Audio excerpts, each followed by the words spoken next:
Hello, everybody. Welcome along to your Rabble Extra. I listened to your feedback, and you wanted one kind of nightly show a week. So I've changed it. So yes, we have this Rabble Extra once every week. Sorry if I'm not at my usual perky best. I don't know really if I should be saying perky best. Perky best live on YouTube, but hey, I've said it, so I can't take it back. I'm ill as per usual. So hopefully to get me through this, I've got one very extremely good podder and Wilf. Wilf, how are you? Hey, saw that coming. See that? It was right down the line. Exactly where they were going. Yeah, I'm absolutely delighted to be on with a consummate professional tonight, all the way from the shores of Ulster. William, good evening. Good evening, William. How are we? I'm also in sick note mode, but I don't think I'm just as bad as you. But no, I'm looking forward to getting into it and discussing all things Rangers. I mean, Tim, I don't judge. I don't judge, Tim. So you be you, mate. You be you. You be you. Yeah, I mean, you must not be feeling too well, Willie. If you've, I mean, it's extremely lovely Tammy you've got on, but you must be struggling if you're in the house and you're that cold. I had to laugh because that there excerpt you put out today, you literally didn't put out any of the points I made about Rangers. It was only primarily just me discussing my hair recession problems and why I wear this. But no, I've wore it since my first pod. It's became my gimmick now. I just have to stick with it, and it's free. It's good advertising as well, Willie. It's good advertising as well. Because you can get that hat and more from our store, links to which are in the description. Some great Christmas prezzies there as well. And if you want to, I don't know how you would go about it, but if you want to join the Rabble Network, or you know somebody that wants to join the Rabble Network, then sort them out with a membership for Christmas as well. Every little helps. We are not Tesco, but every little helps. Well, mate, just in general about Rangers, before we get into the nuts and bolts and dive a wee bit deeper into it, how are you feeling about Rangers now? I'm always fairly positive about Rangers. I mean, even in the depths of despair, I try to be as positive as I can. I was saying to William before you did your Brian and came on lastminute.com, that there's all this, everybody's having great hilarity after the goings on in the East End, particularly with what happened at Dundee for them last night, and it's always good to laugh at them. But what happened last night, what's been happening to them, doesn't change a jot what we have to do. Mm-hmm. I mean, basically, we have to go to Tynecastle I'm maybe jumping ahead, but we have to go to Tynecastle on Sunday, and we have to win a game of football. There's no if, buts, or maybes about it. We have to win, and then once that's out of the way, we'll have to look to the Motherwell game at Ibrox on the 27th, and we'll have to win that as well. We just have to keep winning football matches. All that is good the result from their implosion is we'll probably catch up with them quicker. I mean, we go on a good winning run. I suspected we'll possibly catch them maybe the end of January. The way they're going, we'll catch them next week if we keep winning games of football. But if we don't win games of football, it's completely irrelevant. If we can't beat Hearts, it's irrelevant. I said to my missus, as everybody knows, and if they didn't know, they should know. I'm in the away end. I actually managed to get from on my jersey. I was absolutely stunned. But yeah, I got from my jersey. So despite already having purchased hospitality, I'm in the away end. So my missus was taking her sister for Christmas. But as I say, my missus is a jambo, and I said to her yesterday, she says, look, if they win on Sunday, the league's theirs to lose. If we beat them, it's ours to win. And that's the way I look at it on Sunday. Mm-hmm.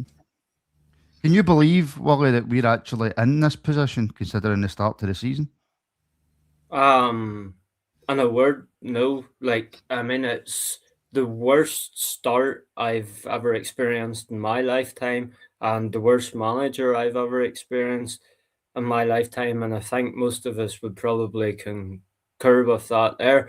So the fact that we're now starting to climb our way back up the table. But then again, I see it. I'm very traditional in how I support Rangers. We're Rangers. We should be at the top of the table. And as Wilf alluded to, we were having a wee chat before the show. And in years gone past, we were absolutely decimated with the flu one year, missing most of our key players. after the match, Robertson coughing non-stop, and we had to play the other lot, and we beat them. That's how we used to be, the mentality we used to have, where it was win, win, win. It didn't matter the circumstances, the variables. You went out there, you respected the shirt, honoured the badge and the fans, and you won. We've went from that to now failure to capitalise on errors of the other lot. Like for the last few seasons, we've been gifted so many opportunities and we just cannot take them. And as Wilf said, it's just about winning. Their implosion, we need to take care of ourselves. And if we do that, that's... No, listen, I get it. I get it, Wilf. And Wilf William actually makes a good point there that we've had umpteen opportunities in the past to try and take advantage of when Celtic have fell off. And very, very rarely do we take them. No, you're right. And I mean, another point I made to some people today, and I've made it to William as well, just before we came on, that, you know, we play before them on Sunday. They play Aberdeen, I think, at 3 o'clock over at their place. So our game will be finishing just after their game starts. So if we can get a win on Sunday, see the pressure that's on their manager now, it ramps up tenfold because we're basically on the same points as them, and depending on how many we win by on Sunday, we could be ahead of them in goal difference. It's unlikely. I think they're a few goals ahead of us, but you know what I mean. And they're playing a team that they always beat. However, Dundee United hadn't scored against them in 3 years, beat them last night. We've lost one game this season. It was against the only team in the league that we always beat. We always beat Hearts. And then we played them early, and the only game we've lost was against Hearts. It's been one of those seasons, a really, really strange season. I couldn't believe it last night when I heard the start that Dundee United hadn't beat them in something like 11 years or whatever it was, hadn't scored against them in 3. You know what I mean? Then they scored 2 goals in 3 minutes. In a game that I believe Celtic should have been out of sight at half time. Oh, I didn't see. I seen parts of the second half. Didn't see the first. Well, by all accounts, according to Alan McCoist on the breakfast show this morning, they should have been about 4 or 5-0 up. Well, she had it on. I wasn't really watching it, but when the important instance came, I looked up, and the one they were touching on Maeda, how he's missed that. I mean, the reason I looked up was the commentator, Chris Sutton, was in the call on the commentary, and I didn't catch what he said. And my missus turned around and went, "Well, clearly you can miss it because he missed it." Apparently, Chris Sutton said that is an unmissable chance just after he missed it. You know what I mean? So clearly it was missable. So it was missable. Yeah, absolutely. But that's just no. So would Chermiti have scored it, Wilf? Martin Adder scored it. In fact, better than that, Demi would have scored it. I'd believe Demi would score it before you, Wilf, because you're getting about. I don't know if you'd be able to get yourself into the position to score it. But yeah. Right, let's just look ahead to Sunday then, William. And the main question, something I actually put out on socials, I think it was today, is what does your defence look like on Sunday? I'll give you the easy question. Aye, thanks for that, Martin. No more slipper promotion for you. No more slipper promotion. I don't know. Like I don't like this 3-4-3. Now I understand playing a 3-5-2 interchangeable 5-3-2, but do we even have the bodies? Like, do we have to try something totally radical in terms of formation, given how barren we are at the back? Like, what do you do? Do you play Magoma on the left, play Sterling in the middle? Who else do we have? Fernandez, is he away to AFCON? No, Gigas. Giga, sorry. I really don't know. I've been thinking about it all day, and there's not any sort of potential lineup I'd be comfortable with. For me, it all depends how he's going to set up. Is he going to play a back 3? Is he going to try and play a back 4 when we don't have the bodies for it? I'm stumped. I mean, yeah, back 3, back 4. Well, I don't think we don't have the bodies for a back 3 on Sunday, do we?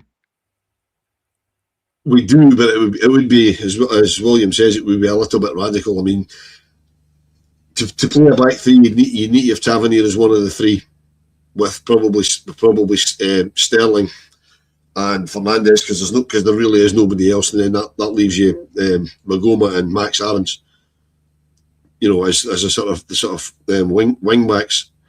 That would be the only way you could do it. I can't see him throwing Ciala in from the start, because he's only played a little cameo that he had on Monday night. I mean, there was a comment coming through there in the chat. They don't think Sterling will start. I think Sterling has to start. You have to start and try and get it. I don't think he can start, Wolf. I think he has to, because they're going to come at us from the first. Then you're just risking him being out for another 6 months.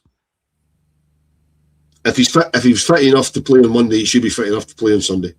I'm not sure. I think. I mean, I've got the old school head. If you're fit enough to be on the bench, you're fit enough to start a game. Because what happens if the guy you're covering for on the bench breaks down after 2 minutes? You're playing 90 anyway. So I think he has to. I think he has to start, because they're going to come at it from the first whistle on Sunday, because they'll really, really fancy it, and I hope they do, because their Hearts are, although they've had a decent start to the season, I've seen them a couple of times. They're not particularly good with the ball over the top. So if we can get the ball over the top, for me, our important players on Sunday really are going to be our wingers, because if we can get the ball in behind their fullbacks, then I think we've got a great chance of getting something. I think Mikey Moore could make hay on Sunday. The other one that's going to interest me, I was thinking about this all day, right?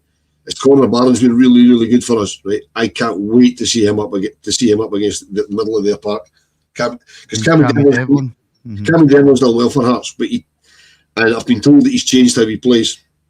But normally against us, he tries to be a chocolate hard man. I'd love to see him try that against Connor Barnes. I think Connor Barnes will just put him up in the air. I think that could be the pivotal contest on Sunday for me. Is those two? Whoever wins that battle, their team could win the game.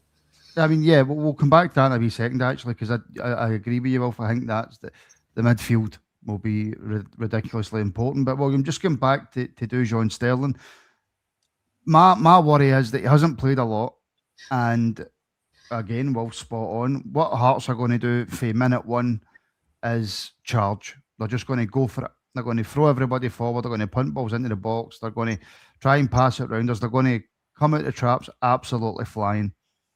And I just worry that Dujon Sterling, albeit he played 60 minutes against Hibs and he was excellent, William. He was excellent. I just think we need to protect him as much as we possibly can, because we've seen in the past when he comes back and plays too many games, then he's out. I mean, he stepped on a sprinkler and he was out for how long? See, this is the thing. I don't disagree with either of you. I do agree with you, Martin, that we need to protect him, and there's no way we can rely on his body handling 90 minutes. But where I would slightly disagree with you is we need to start as we mean to go on. Like, we have to impose our will right from the get-go. Yeah, but you know that we're not going to do that, William.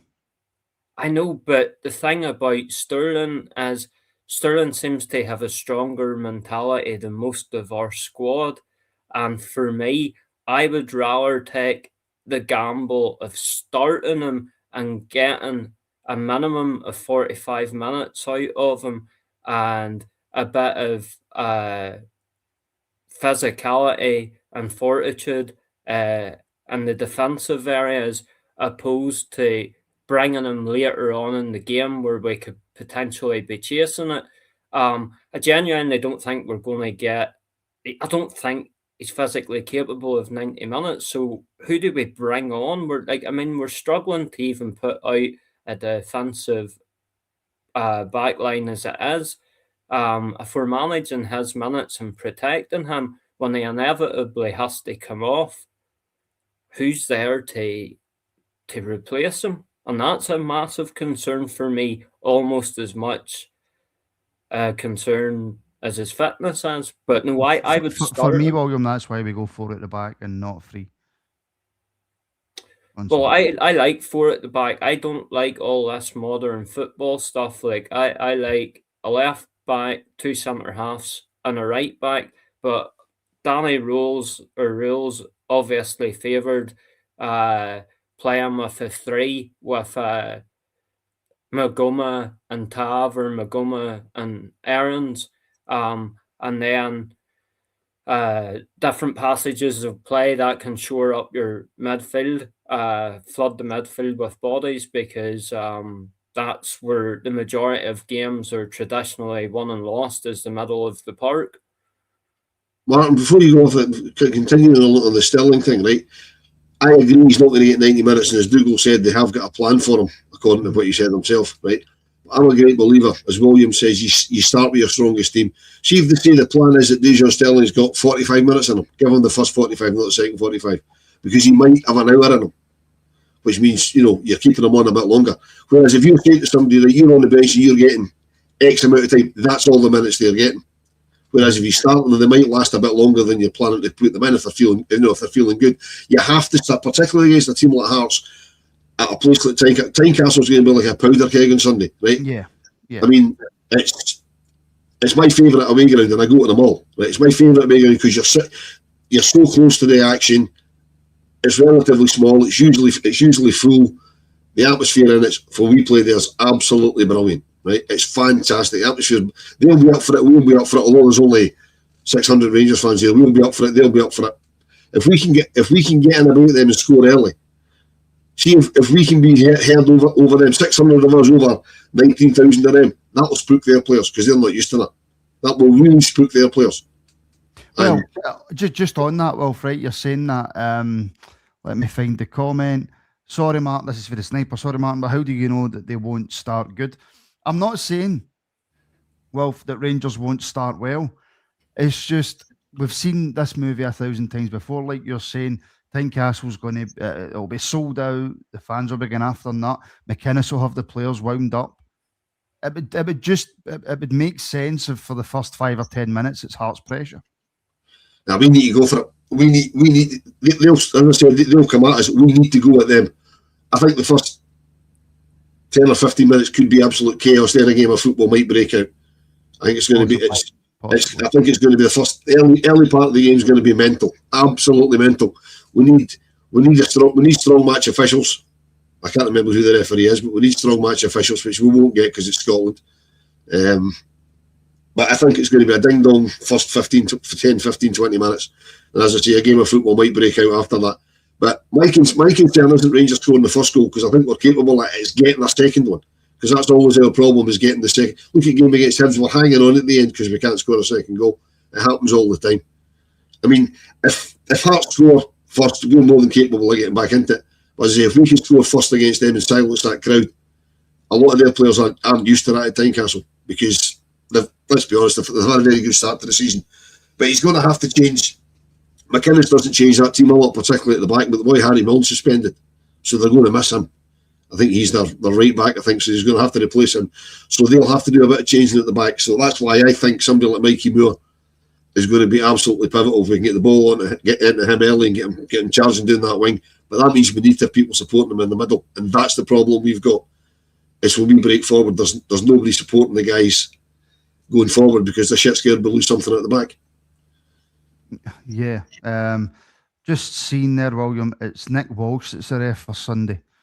Does that change your opinion on how the game might go or whatever? I've got to say, there's many poor refs in Scotland, right? And I don't think Nick Walsh is the worst, but I still do think he's a dreadful referee. I spoke about it on this pod. Do you know what I mean? There's very, very few referees in Scotland that are even competent, to put it politely. Who would you say is, William? I honestly don't know. I don't think any of them are, and that's just been brutally honest, without dressing it up. For me, I think, to put it in boxing terms or MMA terms, you need to take it out of the judge's hands. Do you know what I mean? Yeah, you do. I know there has been some absolutely abhorrent, ridiculous decisions that have dramatically cost us and been detrimental to the outcome of our games. Like, I'm not naive. I'm not going to deny that. but I'm very much a firm believer of you take it out of the referee's hands and put it beyond doubt. Like, go and score 2, 3, 4 goals. If we get denied a stonewall penalty, if we get a goal that is clearly a legitimate goal chalked off, well, we've already scored 2 that the people officiate and cannot dispute. But there is the catch-22. We're not scoring very many goals, and the officials are incompetent for the most part. That's just my personal opinion, of course. Yeah, I mean, listen, I completely agree with you. And Wilf William's absolutely right. We've got to take it out of the hands of the officials and the hands of the decisions that they make. But we also can't deny that not just Rangers, but there's been many teams in Scotland this year who have fell foul to ridiculous decisions made in the league and the cups and whatever. And Nick Walsh refereed in the Champions League. I find that ridiculous that he's managed to referee in the Champions League. But we need to take it out of their hands. But if it's a tight game, Wolf, then referees can make a big difference. Yes, they can. I mean, Nick Walsh refereed Bayern Munich last week. Not just in the Champions League, he was refereeing Bayern Munich. I couldn't believe it when I switched the telly on and he was there. Unbelievable. But yeah, I mean, you just need to go back to the one game we've lost this season, which was against Sunday's opponents at Ibrox. We played Hearts at Ibrox. They scored the first goal and Shankland didn't even celebrate because he thought I was going to get chalked off because I was playing basketball with that. And they just went, nothing to see here, move on, please. You know what I mean? Ridiculous decision by the referee. You can probably give him a buy on that. But the thanks for blowing that in my face, Martin. Appreciate that.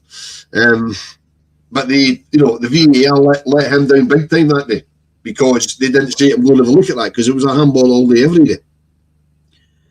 You know what I mean? So you're right. Every team suffered badly from VAR decisions. I mean, I watched Hearts at Motherwell a couple of weeks ago and it finished 0-0 the day before we drew 0-0 with Falkirk. And Motherwell had 2 goals chalked off for offside, and both of them were very, very close. And I believe one of them, the lines were drawn a bit squint, so Motherwell should probably have beat them. Again, Hearts benefiting from VAR.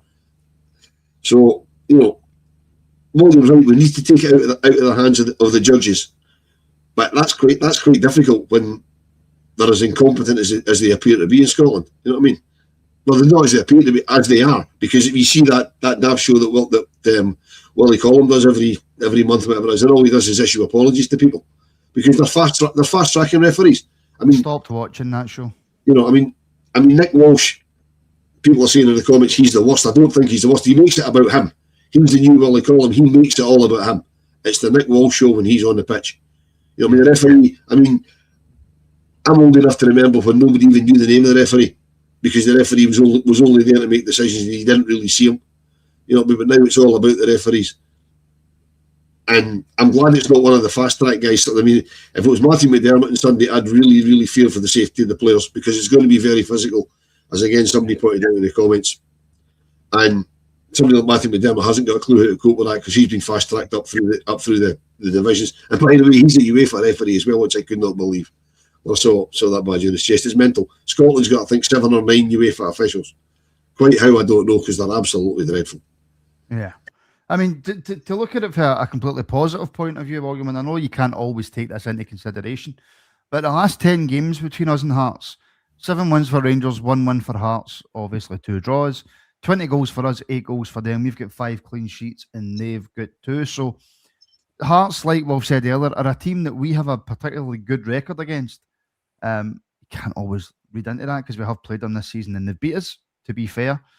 Is this a better Rangers team for you than the one that played Hearts earlier on in the season? I don't know. I don't like sitting in the fence because you get splinters. You get scalps in your arse. Aye, I didn't want to. I was trying to be more diplomatic about it, but it's a very different, and I'm not dodging the question here. It's a very Sounds different. like you're dodging the question, William. Oh, I don't dodge anything. It's a very different team because of injuries and obviously because of who's in charge of us now, and working through things and trying to implement his style and philosophy. But what I will say is this is absolutely monumental. this fixture is the biggest game of the season. Hearts have found themselves in a position that I don't think many of us were expecting. And, they can potentially achieve something incredible. We have to make sure that we just totally obliterate that. And we have to, regardless of whether we're better or not, we have to just treat this game as one game and just go out and win. I don't think I've answered your question, but you completely and totally and utterly dodged the question, William. But professional, very professional. We'll be seeing you in the Northern Irish politics pretty soon. We're answering questions like that. I mean, look, well, William Duffy's hit the nail on the head. It's not Barcelona we're playing on Sunday. No, it's not. It's an informed Hearts team, but we're currently an informed Rangers team. I mean, as I said at the start, we've only lost one game domestically this season. So have they in the league. So have they. So I think it could be an absolute classic. William's right. It's the biggest game of the season so far, without any question, right? Because it's the two. For me, the two form teams. I mean, I know. Jim Goodwin was rattling on in the news tonight, but Motherwell being the form team, blah blah blah, because they're not losing games. But Hearts are losing games. Difference is they've won more games than we have because we've drawn too many at the start of the season. For me, they're both. It's the two form teams up at the top of the table, and I think it could be an absolute classic on Sunday. But something, see if it's the worst game of football in the world, as long as we come out on the right side of it. I really couldn't care less what it's like. But I do think it's got the makings of a classic. Normally when you expect a classic, you don't get one. But this is also very true. Yeah. It's like when they build you up for the English football on the Super Sunday, and then it's like 0-0, and nothing happens in the game because teams are absolutely terrified to lose. I think there might be a wee bit of that, Wilf, on Sunday. Both teams maybe would not prefer the draw, because Rangers would never prefer the draw. But do you think maybe there might just be that we don't want to lose this? I think there might be a bit of that. I hope not. I mean, if there is, I hope it's coming from Hearts. Because if you set out not to lose, you generally get beat. So, but if they both set out thinking I'm not going to lose, then it could be a 0-0 incoming. But I hope not. I think it could be. I mean, you got something wrong yesterday because you said it took me 4 years to say Rangers would concede a goal. I've never said Rangers will concede a goal. You've said it once. You've said it once. You probably will, but I still don't want to predict of not losing. No, you said it once. No, that's all. Not me. I'll go into your archive. You'll not find that. But anyway, I think there will be goals. I think both teams will probably score, because neither defence to me is great, particularly from what I've seen of them. I've seen more of our defence than theirs, obviously. But as I said earlier, I think the midfield is going to be absolutely pivotal. But the strikers will make the difference. Majowski has to be fit, because he seems to be going into a bit of form. We need strikers, because there will be chances, because there's always chances. Even in the worst game of football, there's chances. I think their goalkeeper's quite suspect. The German lad they brought in from Union Berlin. He's not letting a lot of goals, but he's not really had a lot to do. From what I've seen him, I think he's a wee bit suspect with cross balls. So if we can get cross balls in and get somebody, it's probably going to be Majowski. But if it's not, if I'm Danny Rule, I'm saying, look, somebody throw one up early doors and get Jimmy just to brush against him, see how he is. Well, on that very point, and William, I'll take this to you, right? Wilf is saying Chermiti. Is there any chance, do you think, Majowski could be back for Sunday, and do we need him? We need him, yes. So whenever Majowski got the brace and everybody was saying, right, that's him firing now, that's him kick-started, I was like, we don't know. It's absolutely essential. He goes into the next game and he scores, and he done that. So that was 3 goals in 2 games. And if he's fit enough to start, I'll revert back to what Wilf and I agreed on earlier. You start with your strongest possible team. Look, if you're only going to get even, say, half an hour, 45 minutes out of them, you want to be getting that at the start when you can really go and impose your will on a team. And in theory, attack them, put the foot on their jugular and keep it on. Like on the excuse me, under Steven Gerrard, we defended from the front and we had a 5-second rule. If we lost the ball, we had 5 seconds to regain possession. And I understand it's a completely different system, completely different team, players and mentality. But I think that's how we need to approach that. Get our strongest players on the pitch right from the first whistle. Don't be, yes, you have to have game management and you need to be taking these things into account, all the variables, who you're going to bring on later in the game. But for me, start your strongest team and really go at them. And just to go back to the previous point, for me, it depends what Hearts' mentality is. Are they going to be pure buzzing off this and be like, no, we can achieve something here. We can split the Old Firm and we can go and win this. And are they, whenever St Mirren won the cup there recently, Robinson had said, we didn't go and stay in a hotel. We didn't change anything.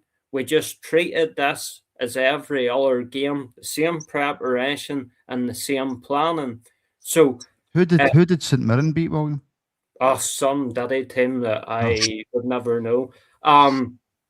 So if Hearts have adopted that mentality and they're like, right, we're going for this, we're going to go and beat Rangers. Yes, we've dropped a couple of points here and there.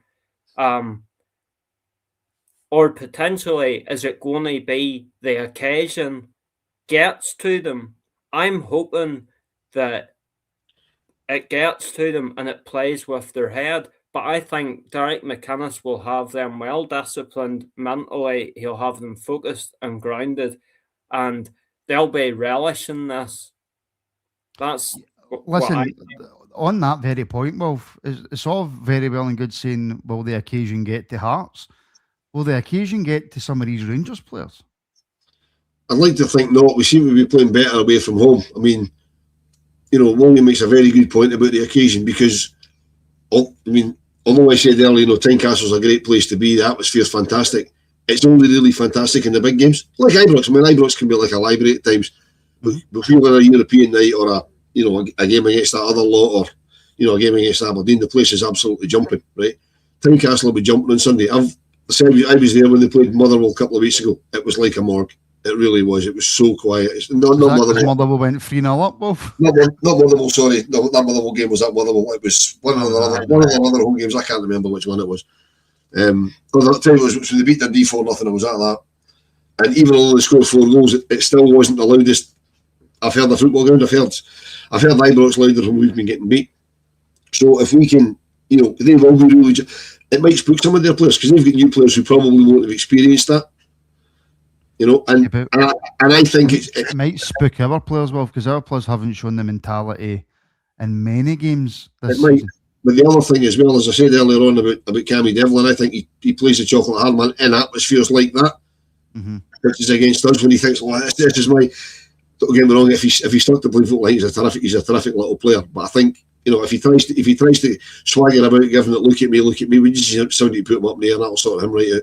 So, and that'll be important. I think that could be Conor Barron's job. And as somebody said earlier, we don't play MMA, but you have to stop these guys.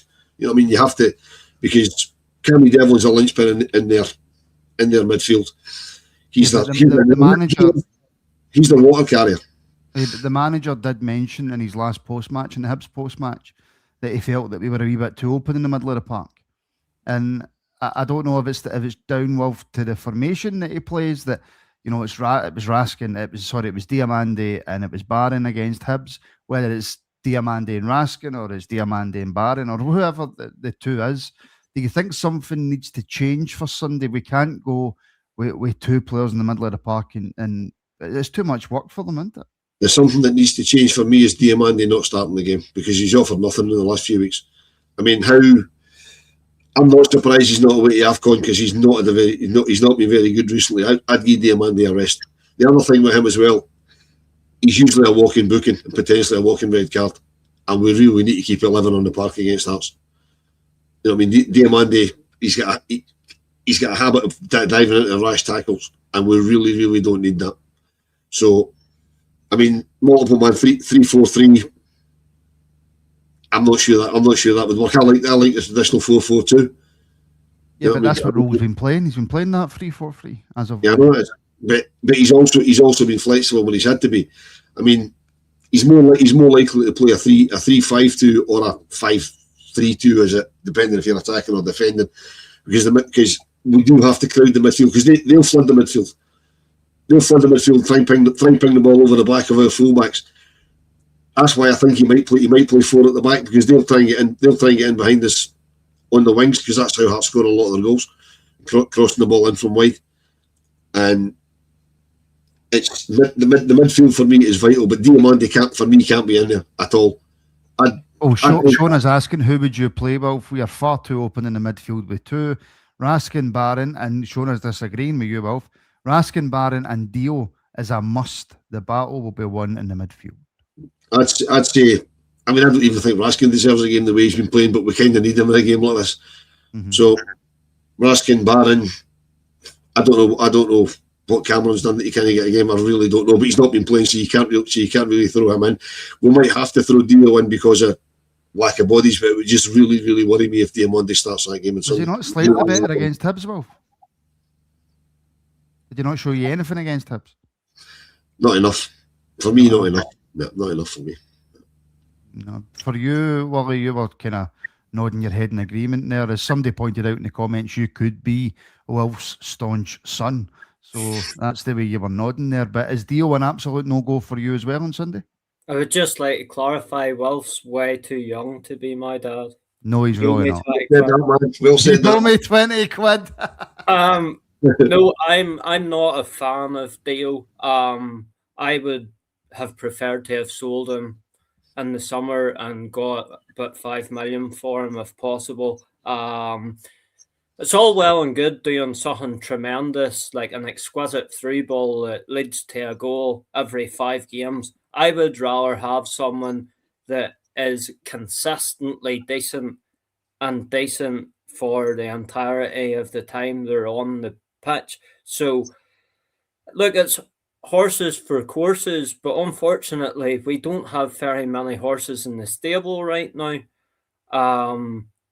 Asgard, definitely not. No, not for Sunday. No chance. Definitely not. I wouldn't even have him at Rangers. I would just flog him. That wasn't a horse pun, by the way. I agree with Wilf. Like, I'm not a big fan of Raskin because I believe we only get a few months out of him since he joined. When he joined along with Cantwell, everybody was ranting and raving about him. I didn't see it. I tried to be impartial, rational, objective, and I just couldn't see it. I thought for 70 minutes and 90, he was lazy or anonymous. And then when he was good, I held my hands up and I was like, he has been fantastic. And arguably his best period at Rangers Football Club was under Barry Ferguson. This season, yes, we all know under Russell Martin, there was a lot of things going on. But he's been very, very poor. I would be going with Raskin out of necessity, barring, like, everybody knows my opinions on Connor Barron. But the third midfielder, I genuinely don't know because I don't trust any of them. You can't. But what we can't say is right, Dio's definitely not in the team, but I don't know who replaces him. Because you've got your options there. You've got Lyle Cameron, who can come in there. Tello Asgard. So if it's not Dio, Wilf, who? That's what I said. I wouldn't play him, but it's probably going to... It depends what he does. I mean, would he potentially put Mikey Moore in the midfield and stick somebody else out wide? I don't think... There's not enough physicality there for me. The thing that worries me more about Diamande more than anything is the fact that he's a walking yellow card. Because it's going to be really, really physical, and he's got an awful habit. If a guy gets past him, misses a tackle, he'll pull him back. And when Nick Walsh, you're getting booked for that all day, every day. Kieran Dill's fit. Rothwell, Ascap, not even an option. Delighted to hear that Joe Rothwell's probably away in January, because that just hasn't worked at all. He's not the player I thought we were getting here. It just hasn't worked at all. Kieran Dill's fit, Wilf. Behave yourself. He can go. He can drive Joe Rothwell's car at Sheffield if he wants. Can I just clarify? The only reason I never mentioned Lyle Cameron is because he doesn't look like he's ever going to get a game for us. Yep. I believe that he is the best signing we made in the summer, and he was the only signing that fell well, etc., didn't have anything to do with. And if you look at him last season at Dundee compared to the season before, he added assists and goals to his game last season. And I thought the little we did see of him, I thought he was very, very good. And I was excited about him coming to Rangers. So when I was watching his play, I was like spending quite a lot of time watching him specifically. And what I noticed was the second he got the ball, he wanted to run. He wanted to go forward, just straight forward. But then there was this wee light switch just clicking in his head, almost as if, I've been told I can't do that. I have to stop now. But it was that we don't have anybody that runs, like from our defence to our midfield to our attacking players. Like, look at the space in between. I think it was actually Chermiti. I can't remember who it was against, but the opposition was it against Roma maybe? The two defenders had sort of bumped into each other and he stole the ball and he had a shot and it just went wide of the post. But if he'd have got that on target and the keeper had got a hand to it, that would have been a tap in. But we had no wide players. We had no midfielders. We had nobody running forward. Yeah. Yeah, we've not had that for a while. We're just so disconnected. But I don't care how competent or how good you are as a defender. If someone's running at you, they're going to cause you problems. You could be a very, very good defender and a big unit of a guy. If you have someone running straight at you with pace, they're going to cause problems. And I do not rate Rabbi Matondo, and never have. But even look at the likes of the profile, let's say, of a Matondo or a Fashion Sakala. Could be headless chickens, but whenever Sakala was just bursting at you, you are causing a problem because you don't have time to think. And no defender likes quick attackers running at them. No, it makes them uncomfortable and they don't have time to think. And then that forces their teammates to come and support them, dragging them out of position, which creates pockets and spaces. And I think Rule said something along the lines of, against Hibs, he would like to see us. I think he meant to say kill them off, but he said in a staunch German accent, kill them. But he said he said about the space, he wanted us to use space more to kill them off. And you know, thanks for just making that very, very clear there, Wally, because in your accent that does sound quite threatening. Right. You only owe me a tenner. Yeah, just stay away for the biscuit tin. Andrew, let me just do this quickly, Wolf. Andrew, thank you very, very much for the super sticker, my friend. If you're watching on YouTube, you will see it in the YouTube comments. Massive supporter of the channel, sponsor of the channel, and contributor to the channel. So, Andrew, my friend, thank you very, very much. Spinning Bird Flip has gifted a Rangers Rabble Podcast membership. Thank you very much, Spinning, for the support, my friend, and congratulations to whoever got that.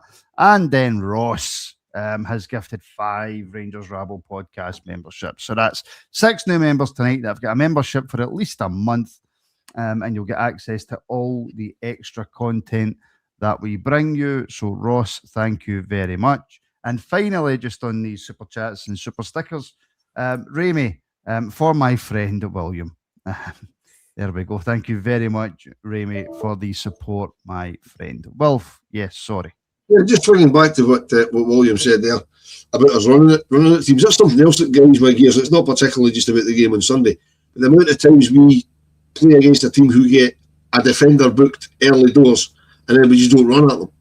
Mm-hmm. You know what I mean? Because as William rightly says, if it doesn't matter who you are, it could be me running at a defender. The guy's like, well, somebody running towards me, what am I going to do? You know what I mean? So if it's a football player that knows what they're doing, it's actually got talent and a bit of pace, you know, but they put the fear of God into them, and they can't. And if they're on a booking, they can't tackle you. But we do it all. We've been far too nice for far too long, and nice teams don't win things. But that's not going to change for Sunday, though. No, but I'm not saying the mentality. But I mean, if you've got pace in the team, they've got to try and get into their heads that look, this lot here are out to stop you doing what you need, what you want to do, right? Just run at them, and if the guy gets booked, don't stop running at him, because there's the amount of times we play against teams and the defender gets booked, and then we just say that's fine and just leave him to stroll through the rest of the game. Just keep running at them, whatever happens. Just got to keep going for it, and then particularly with flaky Scottish referees, there is a chance. And okay, you know the reason I think they don't run at them, they're fucking scared to get hurt. Mm-hmm. I mean, and I'm like William. I'm old school, right? It's a Rangers crest on your jersey. I mean, you've been against me, Martin. You know, I'm like, right? It's a Rangers crest on your jersey, right? If there's a brick wall there, you run through it. And if you can't run through it, you keep going until you can't physically get through it anymore, because it's a Rangers crest on your jersey. And that's the mentality that they all need. All this, you know, beating Gastama, and I like Gastama as a player, but Gastama and as I'll beat this guy 4 times, he'll take the ball off me. Just beat it once and get it in the box. Get it in the box. Yeah, 100%. That does my absolute nothing. Right, Wilf, just in terms of pressure, you and William have both spoken about the pressure that there could be on Hearts, the pressure that could be on our own players. How much pressure does a win for us on Sunday put on both Hearts and Celtic? I think it puts enormous pressure on them both, but it also puts pressure on us just to keep winning. The only pressure I'm interested in is the pressure on Rangers. We just need to keep winning games of football. You've been saying it constantly all week, right? That the only game you're concentrating on is Sunday. The only game I'm looking at Sunday, but I'm conscious of what's coming after that, right? Once Sunday's out the way, we have to park Sunday, however it goes. Hopefully we'll win it. Then look at the game on the 27th against Motherwell. And I'm only conscious it's there because I know it's coming up. But right now, the only thing we can look at is the pressure. The pressure isn't going to go. If we beat Hearts, we're under the same pressure going into the Motherwell games we were going into the Hearts game. But it heaps pressure on the lot from the East End, because they're kicking off as their games get 10 or 15 minutes left. So they'll know what's going on. The crowd will let them know what's going on. However many's inside their place, it'll not be full, I wouldn't have thought. But they'll tell, and if by some fluke Aberdeen manage to take the lead, that place will be absolutely poisonous. But that's for them to deal with. So it puts huge pressure onto them. It'll also put pressure onto Hearts, because I said when they were on their unbeaten run, it's not when they get beat, it's how they react to getting beaten. They lost the game, I can't remember who beat them, but they came back and they bounced back in the next game. It'll be interesting to see if they can bounce back on the 27th, if we manage to beat them. Because, you know, the bubble could completely burst, or they might be able to come back from it. Depends how much of a beating we give them, I think. Well, again, William, I think Will's spot on. I mean, if, and I know it's a big if we go to Tynecastle on Sunday and win, that's no use if we then don't back it up against Motherwell and St Mirren before we play Celtic. 100%. As I said earlier, Wilf and I were discussing this before the show. We have such a failure to capitalise on things. We've had so many chances. We've been gifted so many things, and we just cannot capitalise on it. We cannot lose this now. Do you know what I mean? We have to win every single game. And when it comes to, look, I totally understand that the sort of mentality of our players, for a lot of them, is non-existent. They can't handle the pressure. But this isn't Queen's Park Rangers. This is Glasgow Rangers. This is Rangers Football Club. You're not coming to an obscure team nobody's ever heard of. And our standard, our traditions, our mentality and everything has went downhill so much in the last few years. We need to try and get that back. And you have to start somewhere. I know right now we don't have the personnel for it. We don't have the mentality for it. But it has to change. And I mean, you can't just stare at a wall and expect it to paint itself. We have to lay down the foundations and change our own narrative. We can't keep relying on other teams to do us favours, because we can't be trusted to take advantage of that. We need to change the narrative ourselves.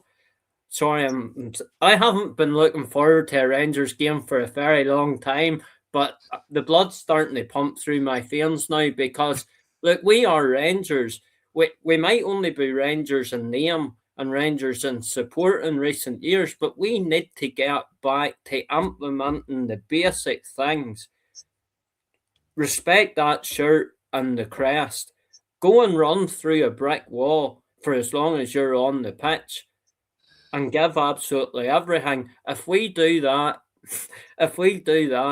against Hearts and start to create our own momentum, success breeds success. And you can only beat what's in front of you, and what's in front of us and our next fixture is the league leaders. So, I'm not laughing at you, Willie. I'm laughing at a comment that came in, and I'm really struggling to hold it together. And you're doing so well, mate. And I didn't mean to cut in, but I'm about to start pushing myself laughing. I'm guessing that's the comment that you most definitely can't put up. No. Absolutely no way can I put that comment up. Absolutely no way. Can I just say, right? Well, we can all have a laugh and a joke about accents, right? Because, we've all got different words that we say in our accents that are funny, right? But Jordy taking the mick out of you, Willie, for your accent is ridiculous, seeing as he also comes and lives in Northern Ireland. Comes from and lives in Northern Ireland. Jeez, Martin, get that right. It's absolutely mental, because Jordy's about 20 minutes away from me, and there must be this invisible line somewhere. As soon as you cross it, it's like the Twilight Zone. So you'll have Jordy that's relatively coherent, and then you hear me. I hear 3 different accents. I have an out-and-out Ulster Scots accent. I have just a generic Northern Irish accent, and then I have this third broccoli boy accent that talks about tiramisu and Connor Burns. So is he in a different county? I can't even do a Northern Irish accent. No. I don't even know why I attempted it. I thought you were talking about a coup there, and I were in the same county. You're in the same county, so you should sound the same then. You should sound the same.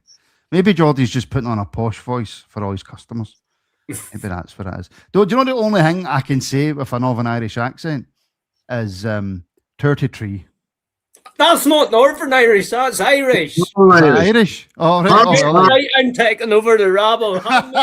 Well, there you go. I can't even get my accents right. There you go. I can't do Northern Irish at all then. No, they can't pronounce their THs, so they don't know how would you say 33? 33. Well, yeah, all right, okay, yeah, fair enough. They can't pronounce their THs, so during bad weather, they don't have thunder and lightning. They have thunder and lightning.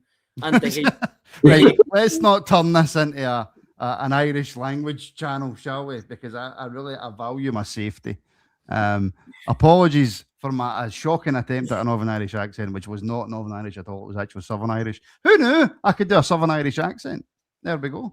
So happy days. Right, folks, well, that will do us before I get into some more trouble. Wilf, William, thank you very, very much. William, sorry to deeply offend you at the very end there. You made $2,000 now. You were about to come right through that camera there at me, so you were. But thank you very much to Wilf and William. If you enjoy the content, please do leave a like and make sure you're subscribed on the YouTube channel. Follow us across all socials. And if you like the content a lot, right, and you're thinking, can I see more of these guys? Well, yes, you can. You can become a member now for as little as £1.99 a month and get access to hundreds and hundreds and hundreds of extra shows, including like random pop-up shows like the Ashes watch along, boxing watch alongs, all sorts of stuff, including like 95%. We talk about Rangers, to be fair. And Wolf's put his name down for the EPL show at the weekend. Uh-huh. So, yes. It was the EPL show. The supplements, the EPL show. It was the time I was available. Yes, well. News to me. Yes, as much as it would be funny to ask Wolf about English football for an hour, it won't be Wolf. It will not be Wolf. But listen, Wilf, William, thank you very, very much. Thank you to everybody who joined us tonight. Thank you to everybody who's still helping to support the channel and who has supported the channel in the past. It really means a lot. And we shall speak very, very soon, folks.